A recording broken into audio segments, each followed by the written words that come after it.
प्रिय बच्चों नमस्कार, स्वागत है आपका आपके अपने channel one time exam history 0.5 में।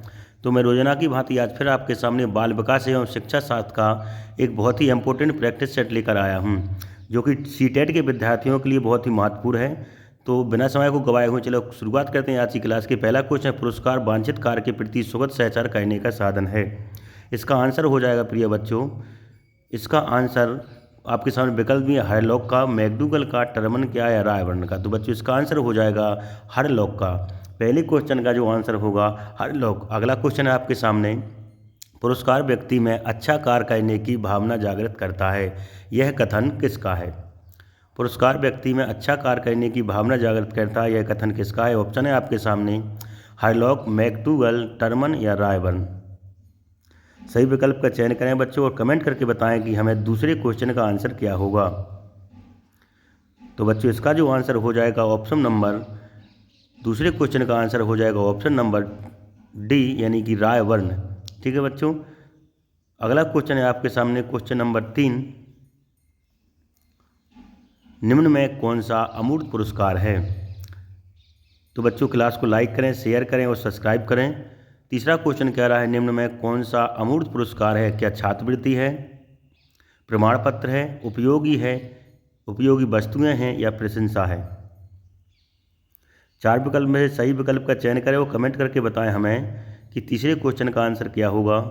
तो बच्चों इसका जो आंसर होगा ऑप्शन नंबर डी, यानी कि प्रशंसा। अमूर्त पुरस्कार इनमें से प्रशंसा है।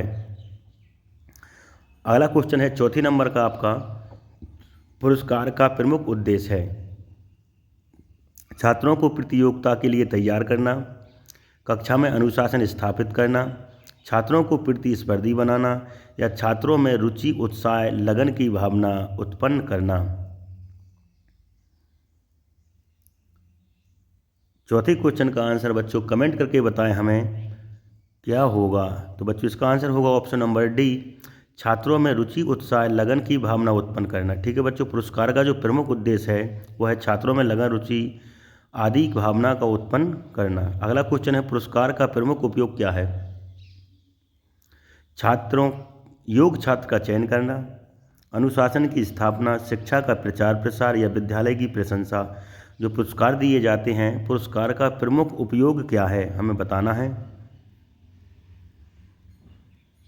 तो बच्चों क्लास को सब्सक्राइब करें, शेयर करें और लाइक करें। तो बच्चों इसका आंसर जो होगा ऑप्शन नंबर ए, योग्य छात्र का चयन है, यह प्रमुख उपयोग है किसका? पुरस्कार का। ठीक है बच्चों, इतनी मेहनत करते हैं हम आपके लिए, एक सब्सक्राइब जरूर करें।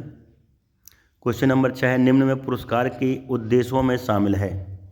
विकल्प हैं आपके सामने, योग्य छात्र का चयन, अनुशासन की स्थापना, शिक्षा का प्रचार प्रसार, इनमें से कोई नहीं।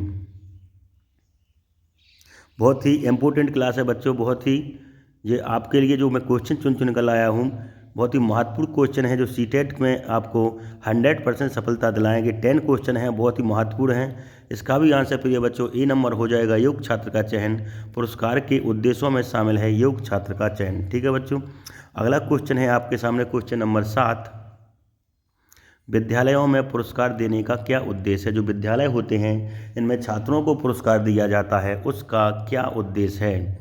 क्या चरित्र का निर्माण होता है, अनुशासन की स्थापना होती है, स्वस्थ प्रतियोगिता का निर्माण होता है या फिर इनमें से सभी? चार विकल्प बच्चों आपके सामने दिए हैं, सही विकल्प का चयन करें और कमेंट करके बताएं हमें कि 7वें क्वेश्चन का आंसर क्या होगा।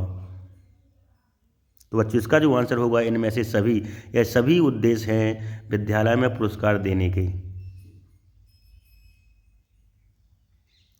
पूरी क्लास में देखें बच्चों। अगला क्वेश्चन है, बालक में चांटा मारना जो है वह किस प्रकार का दंड है? दंड विभिन्न प्रकार के होते हैं, सामाजिक दंड भी होते हैं, आर्थिक दंड भी होते हैं और मनोवैज्ञानिक और शारीरिक दंड भी होते हैं। लेकिन जो बालक में चांटा मारा जाता है, अध्यापक बालक में चांटा मारता है, वह किस प्रकार का दंड है? सही विकल्प का चयन करें, बहुत ही आसान क्वेश्चन है बच्चों। सीटेट विद्यार्थियों के लिए बहुत ही महत्वपूर्ण क्लास है बच्चों, लगातार देखते रहें। इसका आंसर हो जाएगा शारीरिक दंड। बालक में जो चांटा मारना है वह शारीरिक दंड के अंतर्गत आता है। ठीक है बच्चों, अगला क्वेश्चन है आपके सामने 9वें नंबर का, बालक को सभी के सामने बाहर निकालना किस प्रकार का दंड है? क्लास लगी हुई है, क्लास में से बालक को बाहर निकाल देना किस प्रकार का दंड है?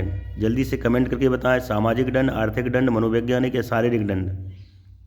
बालक को सभी के सामने क्लास से बाहर निकालना किस प्रकार का दंड है?